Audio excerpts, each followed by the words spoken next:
for today's episode, we're going to go over creating a collider or a hitbox where when the player hits, he takes damage and he'll get knocked back. I want to do a knockback or a pushback so that he doesn't keep taking damage. I want to kind of do this game like Crash Bandicoot or Spyro. If you get hit without protection, you'll die. If you get hit with protection, you'll lose that protection. I don't want to do like a health system. So in Crash Bandicoot, he had the mask, and Spyro, he had the dragonfly. So let's jump into this.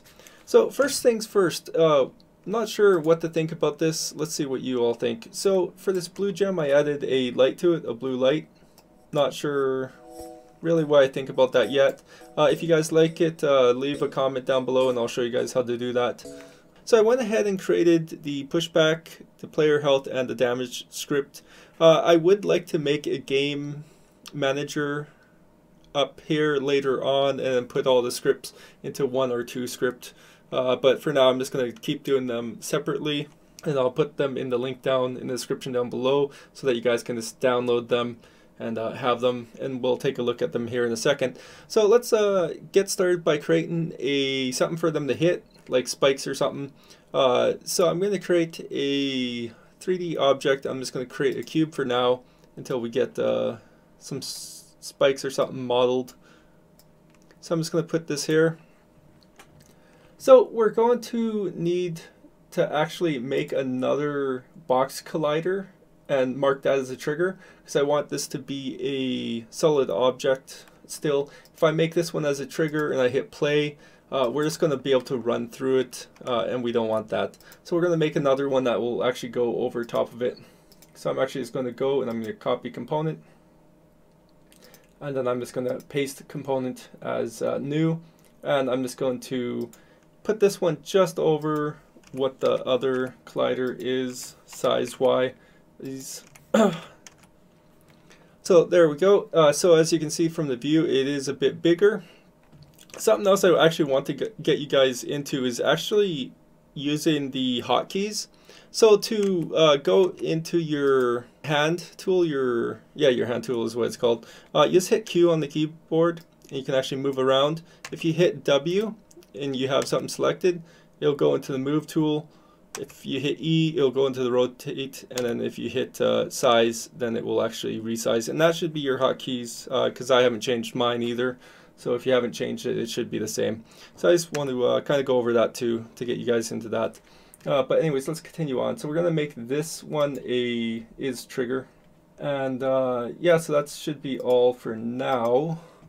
Oh, we're actually going to need to call this enemy or something. We'll call it enemy for now. We're actually going to need to make a tag. So I already went ahead and made one, but all you guys need to do to actually make one is just go add tag.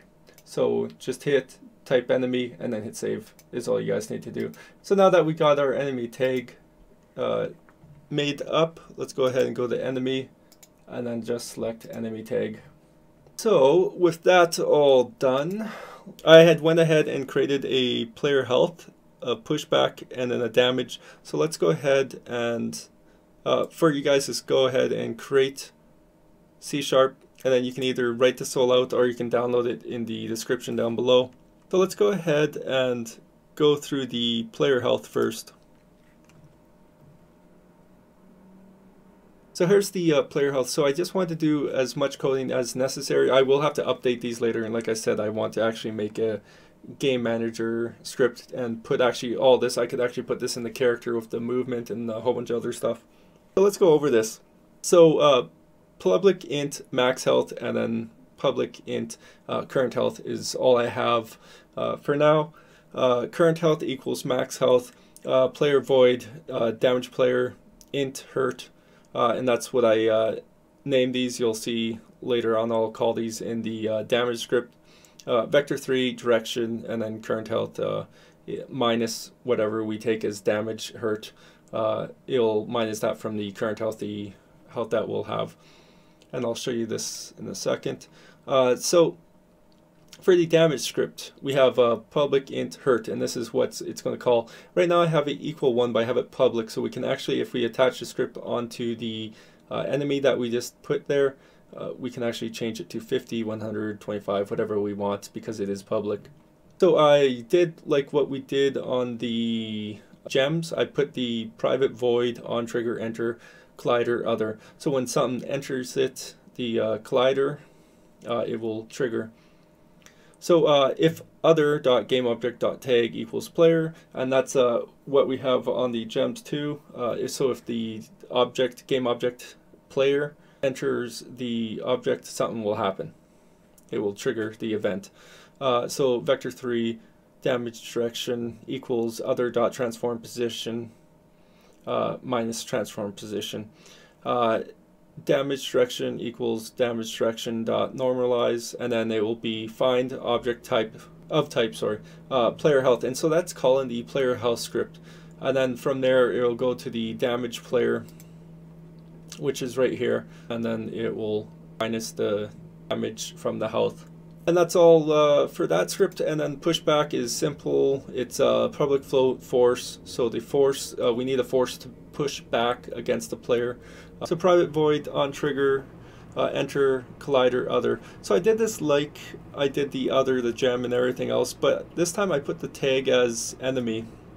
I did that because when we do the rigid body and we do the scripts onto the player, we don't want to push the spikes away, and we can't have a rigid body on the spikes because it would make it so we could actually push the spikes away, and we don't want that to happen. We don't want to push the player away. Instead, we want the spikes to stay still, stay where they are. When we actually do like a turtle and stuff, then we can actually add maybe a rigid body or something onto that, and then maybe push that back a little too, like a knockback from both of them.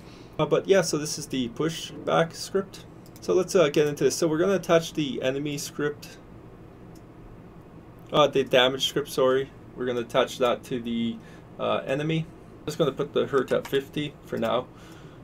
We're going to select the player, and I'm going to attach the player health to him. I'm going to add the health amount to 100. So now the enemy, when the player hits him, the player will take 50 damage. And I'll show you guys here. So we have current health is 100, which is the max. As soon as we hit, we get 50 health down because we took 50 damage. Let's go ahead and add the pushback.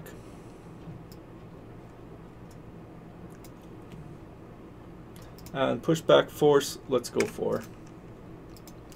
So now when I hit play, and I jump and I hit this, oh, did I, one second, remove, is it the player that I need to add this to?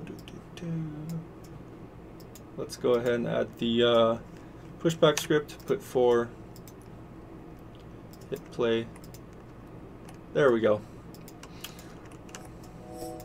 Like I said, I was thinking about doing it the other way and attaching it to the enemy, the script, but then I'd have to attach a rigid body and stuff to it, and I would actually have to program scripts more to it. But yeah, so this is what I've put together so far. So we can actually change the force too if we want, but 4 is good enough. So when you hit the spikes, you get knocked back and you take damage. So I'm actually at minus 50. So I need to put a respawn time or respawn a checkpoint or something like that.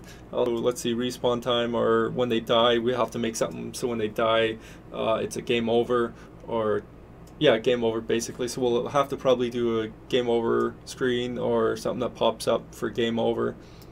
For the health too, I don't want it, but we could, you guys could add a GUI like what we did with the character for the gems up top here.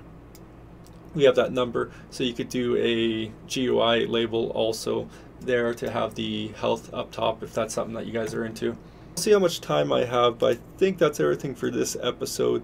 I would like to do a character movement script, a more advanced, but it's been working right now for this character model, so I'll just keep him there.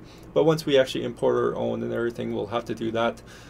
So what next? I guess model the spikes, maybe start working on the level a bit. A couple of the scripts that I had just mentioned, and see, maybe do a crate or something, and then when they hit it, it breaks and gems pull out. Maybe getting a glide or some portals or something that would lift them in the air, something like that. start getting some animations done, I guess, too, because we wanted to do some elevators, flips, and stuff for them to jump up, and walls and everything. So there's quite a bit that we can still do to choose from and start working and picking at those. If there's anything that you guys want to actually learn, just leave a comment down in the description down below, and I'll see about making an episode and putting that in and getting that all done. See you guys later. Thanks for watching, and have a good day.